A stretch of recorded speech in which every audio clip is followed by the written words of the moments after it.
everyone, this is Elenbaas from Nightlight Astrology, and today we are going to take a look at Mercury's opposition to Neptune. Now, this is happening as Mercury is stationing and turning direct, so it's quite the way to start the week. I hope you guys all had a good weekend. I think that this is something you may have noticed already over the course of the weekend. It's something you could also notice as the week goes on. So hopefully this will be applicable for you both in hindsight and maybe in terms of looking ahead for both today and the next couple of days. It takes Mercury a little bit to get going again. And so you want to, wherever Mercury's station points are, whether it's retrograde or direct, you want to get a sense of what aspects it's making at those times because it'll sit in those aspects for a while. So that's what we are doing today. Well, before we get into it, don't forget to like and subscribe, share a few comments in the comment section and create some conversation around the topic. It really helps the channel to grow. I appreciate when you guys do that. You can find a transcript of any of my daily talks on my website, nightlightastrology.com. I also want to take you over to my website right now because I'm in promotion mode, as most of you guys who watch my channel every day know. Excuse me. We are about to start up our new class. It's enrollment season, November 12th. Ancient Astrology for the Modern Mystic starts again. It's my one-year course. You can learn all about it on this page, under the first-year course page on the website. And I'll put the website there so you can see it again. On November 12th, we start. That's a Saturday. We meet on Saturdays for about 2 to 3 hours, 30 times over the course of a year. Hear what some of my alumni have had to say about it. See what the course includes on the page. There are 30 classes on the year. We have a bunch of guest lectures that come in outside of those. There's a group forum discussion. You can always get your questions answered within one day because we have tutors that are there to field your questions, and they're checking it every day and answering them for you. And we also have breakout study sessions. In between major units, we might spend 12 hours, 13 hours looking at houses. And then it's like, wow, that was a lot of material. You can attend a breakout study session with my staff where they will help you review all of that material and make sure that all of your questions are getting answered and you're getting kind of a review session of the unit before we move on. Toward the end of the class, I have live clients come in. I read for them. After the client leaves, we then sit and break down the session, and you can ask questions about that session, how I organized it, why I did this, why I didn't do that. Core part of my curriculum is trying to impart to people the importance of what I call the divinatory moment. Comes from a book that I read that I really loved by Jeffrey Cornelius, who really deeply inspired my work, called The Moment of Astrology: Origins and Divination. And this class is all about using theory in a way that is artful and intelligent so that we can, when we are in the actual space of reading for someone, or even looking at the chart for ourselves or a family member, just using it as a hobby, that we start to recognize when a symbol is speaking. And it speaks because of the context that we bring to the chart. Why are we here for this reading? It makes a huge difference. So my class is about theory, and it's about history, and it's about the spiritual philosophy. It's about techniques, but it's about how to artfully develop your intuition as a reader so that you can be a good diviner. And that's what I try to impart in this course, by also giving a heavy emphasis on, working with live people so we can see what a divinatory moment and experience looks like. So early bird payment saves you $500 off. Check that out. You can stretch your payments out over 12 months. That's a great way to do it. And then there is need-based tuition assistance if you're working only part-time, or COVID has been rough on you and you're still getting on your feet. Whatever the case might be, if you need a little extra help to make it happen, check out the need-based tuition, and we'll be glad to make sure we can help you. You can choose a price that works for your budget. We just ask that people reach out to us, tell us your situation through the application on the website. So all right, let's get into it. I'm really excited today because Mercury is turning direct, and it's nice to have that shift. If Mercury turns direct, it's always coming up as the It's always coming up as the morning star. So here is Mercury, and you'll see that it's ahead of the sun. So if you were to just keep rotating this chart around clockwise, Mercury rises before the sun. As it is rising, it is being seen right before sunrise. We call it a morning star. And in that sense, as it appears out of the womb of Earth, it is like something is being born, something youthful, something vibrant, something that is whole and complete unto itself. It carries a bit more of a yang solar flavor to it, which is why it's not uncommon to see Mercury rising in the morning alongside of announcements or big news or developments that pop up, or surprise, here's a piece, here's an email in your inbox, that kind of thing. We'll talk more about that in a minute in my things to watch for today. But as Mercury is opposing Neptune, this is a Mercury that's rising in its own exaltation, in its own domicile, so very potent Mercury, but it's also opposite Neptune in the sign of its fall. That can present some problems. And there's also some really nice, beautiful pairings that Mercury and Neptune bring together in their opposition. Wherever we're forced to hold the tension of two opposites, there is room for tremendous growth and insight in our lives. Now, this is not the longest transit in the world, so how jaw-dropping will it be? I don't know, maybe not that jaw-dropping, but like it can have an effect, and you may have already noticed it over the last few days.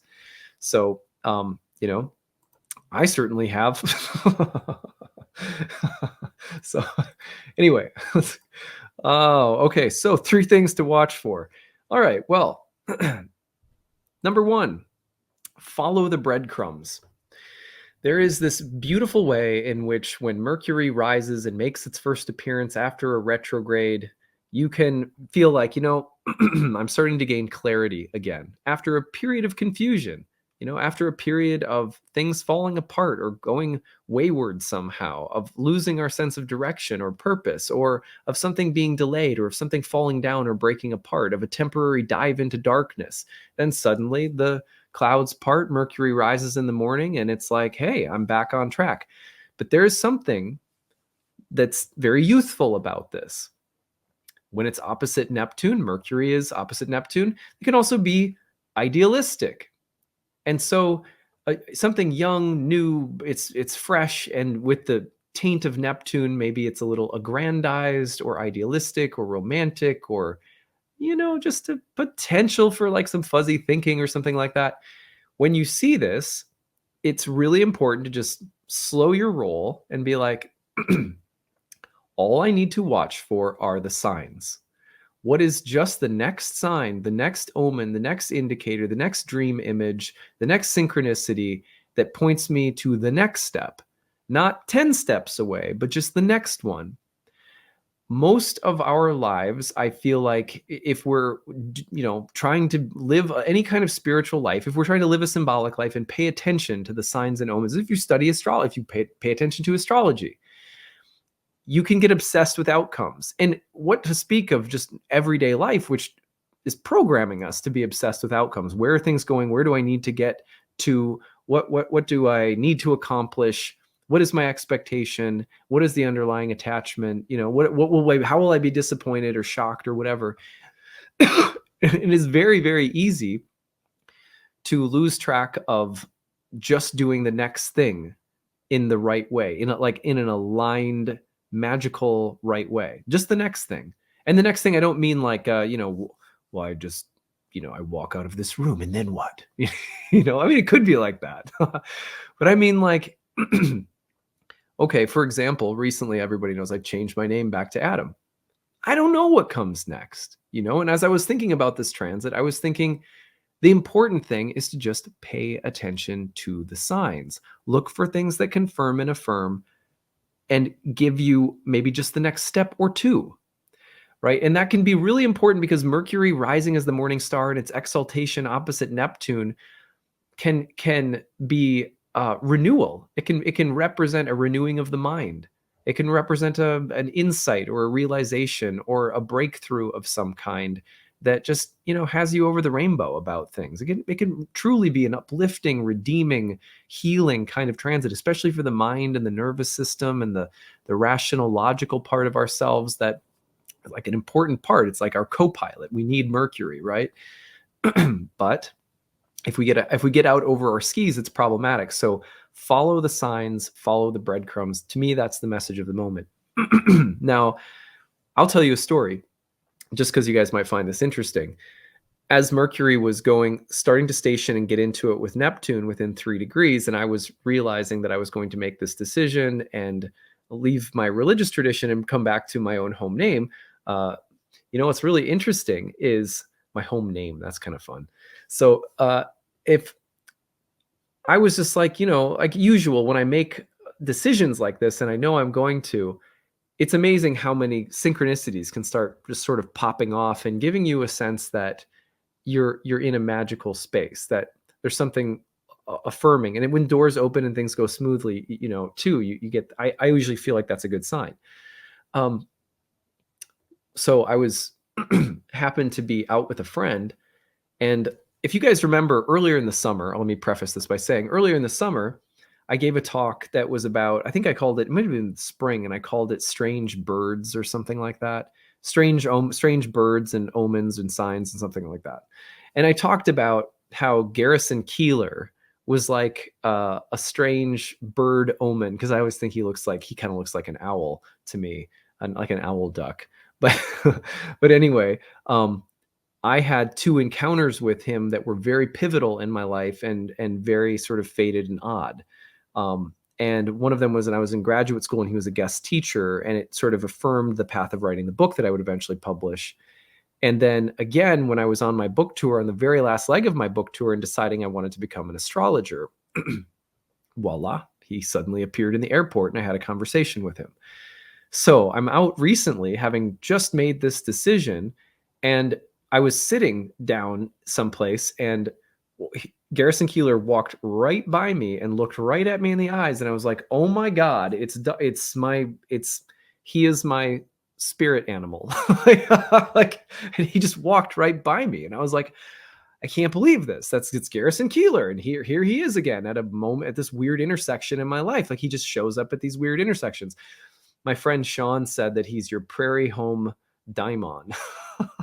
If you guys know who, Garrison Keillor is, then you'll get that. But after that happened, I had been putting some pressure on myself, thinking, well, I just don't know what comes next. And I'm not sure I should say anything publicly until I know what comes next. And then I was like, Dad, just chill out. You're duck god. Just, like Garrison Keillor just walked by. Chill out. So it was, and I just had this joyful sense. It was perfect Mercury opposite Neptune. It was just the perfect expression of that transit. And so I said, okay, I'm just going to listen and just follow the breadcrumbs. I think that's the best way to deal with Mercury opposite Neptune, because if you try to get overly rational, the Neptune's going to pull in the other way. If you get overly woo-woo, idealistic, lost in the clouds, Mercury's going to pull in the other way.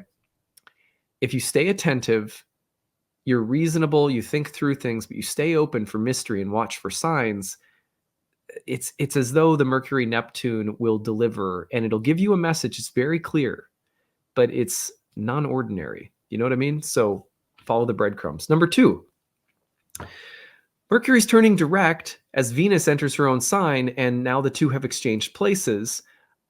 An announcement, good news, good fortune, celebration, something good can happen. Just genuinely, Mercury turning direct, it was an indicator in ancient astrology, for example, of people rising from their sick bed after being sick. So, Mercury's rising from the dead. It's coming out from the underworld in its own exaltation. Opposite Neptune, I think it has a healing effect. Remember, Neptune is in a Jupiter-ruled sign. Even if Mercury doesn't do so well in Pisces, I don't think it matters. It's like, this is great to see this right now. And Mercury's going to go back through another opposition with Jupiter.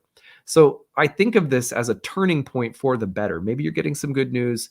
Maybe there's some good fortune. Maybe there's a special announcement being made. That tends to coincide with Mercury as in its heliacal rising. Now, excuse me. Number 3, I think it's also interesting that as soon as I shared this news and with the people in my life that I needed to share it with, I instantly got not a pretty minor cold, that like my body's just been like cleansing itself out. And it feels really good. It's weird. It's like, sometimes when there's a big life change and you get sick and you're like, yeah, that's about right. So I like this one too. A modest statement moves mountains. Remember that Mercury, as it's turning direct, is moving into a trine with Pluto, both in earth signs. With the opposition to Neptune, I could see like something becoming aggrandized, And so I think there's something very like Mercury opposite Neptune to me is like when you get some seeding ideas and images and thoughts, and then the trine to Pluto, like there's some effective, like it's like you got a bulldozer with you, or like a bobcat or something. Like you can move some earth right now, you know? But I think that with Mercury opposite Neptune and the potential for the power hunger of Pluto, that just temper any like extremes that are coming through, and think to myself, if I do this modestly, even if it's a big thing, but I communicate it modestly, or I approach what I'm about to do modestly, even though there's a great deal of enthusiasm, um, it's going to set me up for success in a lot better way. When people, um, for example, I was thinking about this, as most of you guys know. I made this announcement last week that I was um, relinquishing my devotee name and leaving the Hare Krishna tradition and so forth. And there were some theological and philosophical differences that I had. But the more I thought about it, and especially this astrology that was coming through, I thought, it's not a time to like take a victory lap about something or get proud or puffed up. The astrology right now, I feel like would really could potentially like give you a smack on the wrist if you did that kind of thing. And I mean, I always try to be aware of that. That's like just, virtuous to try to be like that. I think, it's something to aim for, to be kind and modest and not divisive, in general. But this next, this transit in particular to start the week, there's some real moxie behind Mercury right now. And that could come through in speech, planning, ideas, thoughts, strategies, epiphanies, realizations. But remember, the opposition to Neptune can get you a little aggrandized and puffed up on yourself mentally, verbally. And then the trine to Pluto, too, a little power hungry. So it's like we can have the right idea, or we can make the right choice, but we can still do it in the wrong way. And so maybe maybe there's teachable moments, as they say, from something like that happening right now. But I would be careful, because I think it's the modest statement that moves mountains. Similarly, the way you start something new after ending something matters a great deal. So, for example, Mercury rising as the morning star, it could be that you've overcome something, or that you've moved through a difficult phase, been reborn, and so forth. But I mean, like, if you think about breaking up with someone, I'm thinking about like my 20s when I would have a breakup, and when Facebook first came about or whatever. I remember one time, this girl broke up with me, and I'm sure I deserved it. It's like it all worked out. I have a lovely wife now. And, she broke up with me and then was like, oh my God, like my life is so much better now on Facebook. And I was like, wait a sec, 2 seconds ago, we just had this heart to heart where it was like, this has been so meaningful to me. I've, like blah, blah, blah. And I was like, that's really a mixed message. You know what I mean? Like, I was like, well, why wouldn't you just, I mean, like, of course she was probably just trying to be polite, and we were like with all of 23 or whatever it was, But I think the point that I'm making is that I think that the way the way that you start something right after you end something, or the way that you start something right after you complete something, matters. It matters a great deal. And so with Mercury turning direct after what was probably kind of an intense retrograde period, it had an opposition to Jupiter in Aries that was pretty intense, and so on, that if you're in the midst of making a transition of any kind, and I'm reflecting on this in my own life right now, that it's important that you do that in a way that makes the beginning of the new chapter, um, you know, uh, open and clean and sort of pure, as opposed to carrying over like a victory lap, resentful kind of thing. I remember, and God bless that person that I was dating, but I remember thinking, like, um, the way that you left things with me was really honoring of like what we had had together. And it was, it was a tough breakup, and it was like really honoring. And I remember thinking, like, that's kind of crappy. And why would you want to set yourself up looking like two-faced, because yeah. So anyway, and I remember taking from that in the rest of my 20s, and I had like dated all throughout my 20s. Whenever I ended something with somebody, I was absolutely not going to go and trash talk them, after we broke up, so to speak. Now that all comes to mind for me again as I'm like leaving a religious tradition and trying to maintain the what was beautiful about it and take that forward and move into the next chapter with positivity. So that's where that comes from. That reflection comes from that experience for me lately, but I'm just sharing it because it's such a pivotal time. Mercury turns direct, it trines Pluto, it opposes Neptune. It's a pretty big shift. So make sure that you're not shitty about the shift. You know what I mean? and I think and I think that sets you up for the next stage being more successful than it might otherwise be if it's toned by any, immodesty or arrogance or, something like that. So anyway, those are my thoughts for today. I hope that this has been a useful reflection on Mercury turning direct. I'd love to hear your story and share the hashtag grabbed at nightlightastrology.com if you want to email it to us. What are you noticing with Mercury opposite Neptune? I haven't mentioned anything about water, but but certainly there could be water stuff going on some level. I'm reflecting on the fact that we are just putting the final touches on the community herb garden, and that includes an irrigation system. As Mercury's turning direct, the irrigation system is being finished. Isn't that cool? Yeah, it's a simple thing, but sometimes the astrology is mundane. It doesn't need to be like, and today, me and Gandalf leveled up in life. So, so tell me the mundane things that you notice as well. I'd love to hear them. All right, that's what I've got. Hope you guys have a great day and you're having a great start to your week. Take it easy, everyone. Bye.